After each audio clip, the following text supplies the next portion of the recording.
લક્ષ્મણે રામચંદ્રજીના ચરણોમાં બહુ નમ્રતાથી પ્રશ્ન નિવેદિત કર્યો છે.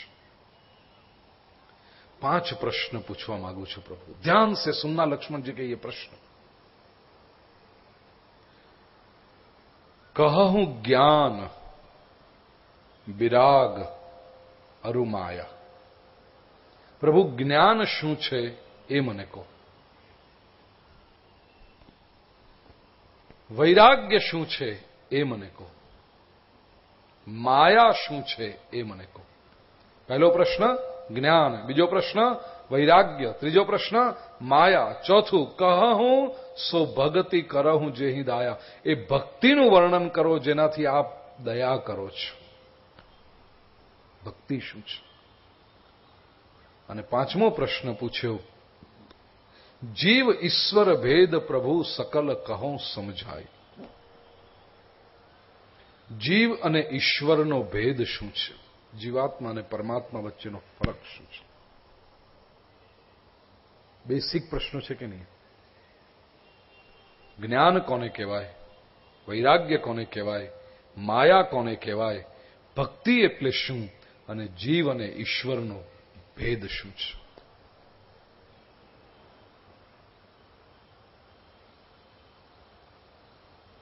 શ્રી રામચંદ્રજી ઉત્તર આપે છે, થોરે ही मह सब कहूं बुझाई सुनहु तात मति मन चित लाई. બહુ થોડામાં, સંક્ષેપમાં બધું જ વર્ણન તને કરું છું. સુનહુ તાત, તાત એટલે બાપ. કેટલી લાગણી છે. રામચંદ્રજીનો નાનો ભાઈ છે લક્ષ્મણ, તો કીધું બાપ સાંભળ. कैसे सुनोगे? મતિ મન ચિત્ત લાઈ. મતિ એટલે બુદ્ધિ લગાવ, મન એકાગ્ર કર, અને ચિત્ત એટલે તારી જે ઇમ્પ્રિન્ટ્સ ભેગી થાય છે, બી ટોટલી ફોકસ્ડ ઓન ધીસ. ક્यों? क्योंकि થોરે ही मह सब कहूं बुझाय. સંક્ષેપમાં કહું છું. અને કોઈ પણ વાત જ્યારે સંક્ષેપમાં કહેવાતી હોય ત્યારે ખૂબ ધ્યાનથી સાંભળ્યું. સૂત્રાત્મક રીતે જ્યારે કહેવાતી હોય, જરાક તમારું મન બીજે ગયું અને એક સૂત્ર છૂટ્યું એટલે બાકીનું પછી ન સમજાય. ફોકસ થવું પડે છે. ધર્મ અને અધ્યાત્મ લોકો સમજી શકતા નથી, એનું કારણ એકાગ્ર જ કરતા નથી. મોટાભાગે લોકો ધર્મની એક લીઝર એક્ટિવિટી સમજે છે, કાં તો વ્યવહાર સમજે છે. આપણે ધર્મને પ્રાયોરિટી આપી જ નહીં, ધર્મ ઉપર કદી ફોકસ કર્યું જ નહીં. કથા સાંભળવાની નિમંત્રણ આપણે કેટલા લોકોને આપ્યું હોય, પણ 9 દિવસ આખી કથા સાંભળવાળા કેટલા? હું જાણું છું.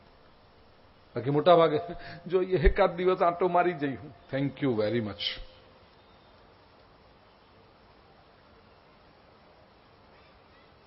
લીઝર એક્ટિવિટીઝ, વ્યવહાર સમજે છે લોકો. દે ડોન્ટ ટેક ધીસ સિરિયસલી. એમને એમ લાગે છે આપણે તો વાર છે ને, હજી તો આપણે માથે કાળા વાળ છે, શું કામ છે? અને એ જ લોકો પાછા કે થાય આ બધું શું કામનું? હા, કાંઈ કામનું નહીં, તારા જેમ જ.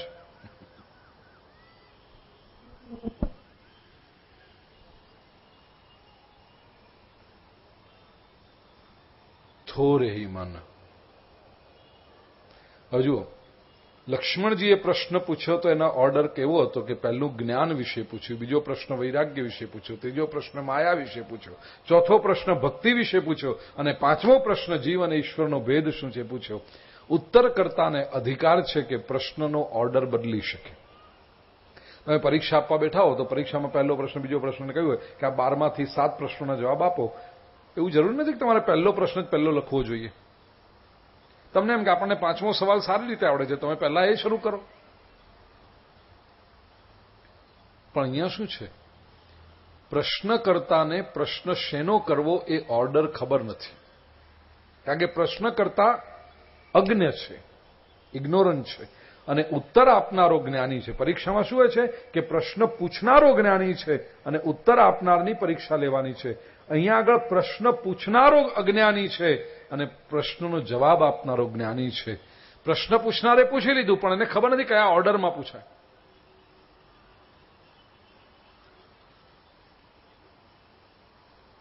કન્સેપ્ચ્યુઅલી જે સિદ્ધ થવું જોઈએ ભગવાને પહેલો જવાબ માયા વિશે આપ્યો છે. પુસ્તકમાં આપણી પાસે ચોપાઈઓ છે, જોતા જજો. આપણી પાસે સમયનો અભાવ છે એટલે હું ચોપાઈ ગબડાવતો નથી, પણ 27મા પાને 128મી ચોપાઈની આપણે ચર્ચા કરી રહ્યા છીએ. થોરે હી મહ સબ કહું બુઝાઈ, સુનહું તાત મતિ મન ચિત લાઈ, मैं अरु मोर तोर तैं माया. માયા એટલે શું? ભગવાનની કૃપાથી દરેક ધર્મના ગ્રંથોનો અભ્યાસ કર્યો છે, સમજવાનો પ્રયત્ન કર્યો છે, પણ માયાનો પરિચય આટલો પ્રિસાઇઝ કેવળ અને કેવળ રામાયણમાં પામ્યો છે. આટલો સૂત્રાત્મક રીતે માયાની વ્યાખ્યા, ડેફિનિશન. માયા એટલે શું? બધાને લાગે ને માયા માયા માયા. શું છે માયા? મેં અરુ મોર તોર તૈં માયા. હું અને મારું, તું અને તારું, આનું નામ છે માયા. 4 શબ્દોમાં માયા આવી ગઈ. બસ જ્યાં હું હોય, જ્યાં મારું મારું મારું ચાલતું હોય, જ્યાં તું હોય અને તારું તારું તારું, આ બધી માયા છે. હવે તમે વિચાર કરો, એક દિવસની અંદર કેટલી વખત હું ને તમે, હજુ આવી ગયું હું તમે, માયા. કેટલી વખત હું બોલતા હોઈશું, મારું મારું મારું બોલતા હોઈશું, તું તારું તારું તારું, આ બધી માયા છે. જેહી બસ કીન હે જીવ નિકાય, જેણે સમગ્ર જીવ સૃષ્ટિને પોતાના વશમાં કરી છે. ગો ગોચર જહાં લગી મન જાય, સો સબ માયા જાને હું ભાઈ. ગો એટલે ઇન્દ્રિયો અને ગોચર એટલે ઇન્દ્રિયના વિષય. જ્યાં સુધી તમારા મનનો વ્યાપ છે, જ્યાં સુધી મનની દોડ છે, સો સબ માયા જાને હું, ઉસ सब को माया समझो. मतलब मन जितनों को पकड़ता है, मन जहां जहां जाता है, ये सब माया है, समझ लो. तेही कर भेद सुनहु तुम, सो विद्या अपर अविद्या. मायाना 2 પ્રકાર છે ભાઈ, વિદ્યા અને અવિદ્યા.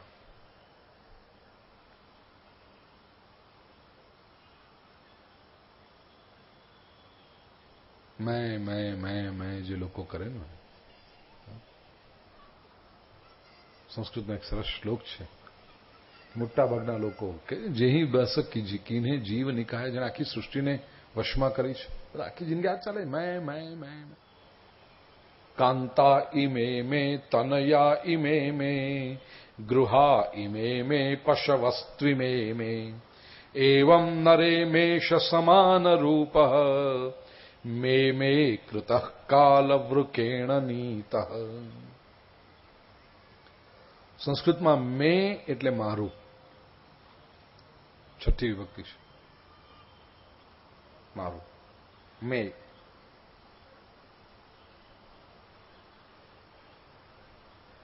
તો કાંતા ઇમે કાંતા મેં, આ પત્ની મારી છે. તનયા ઇમે મેં, આ દીકરી મારી છે કે દીકરો મારો છે.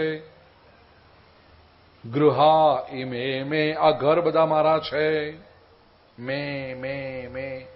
પશવસ્ત્વિમે મેં, આ પશુઓ મારા છે. જૂના કાળમાં પશુઓ સંપત્તિ ગણાતી હતી, આજના કાળમાં ગાડીઓ, આ ગાડીઓ મારી છે. ઇમે મેં, આ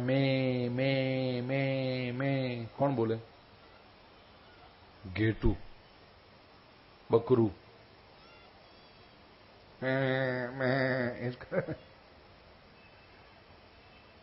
જંગલમાં બકરું મેં કરતું હોય કે ઘેટું, અને ત્યાં તો કોઈક વરુ આવે, તરાપ મારે અને એને લઈ જાય.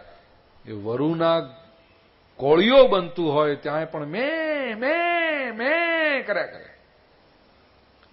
કવિ કે છે માણસનું પણ આવું જ થાય છે ભાઈ. એવં નરે મેષ સમાન રૂપ. આ માણસ પણ મેષ એટલે ઘેટા સમાન છે. મેં કર્યા કરે, અને ક્યારેક મૃત્યુરૂપી વરુ આવી અને મે કૃત કાલ વૃકેણ નીત.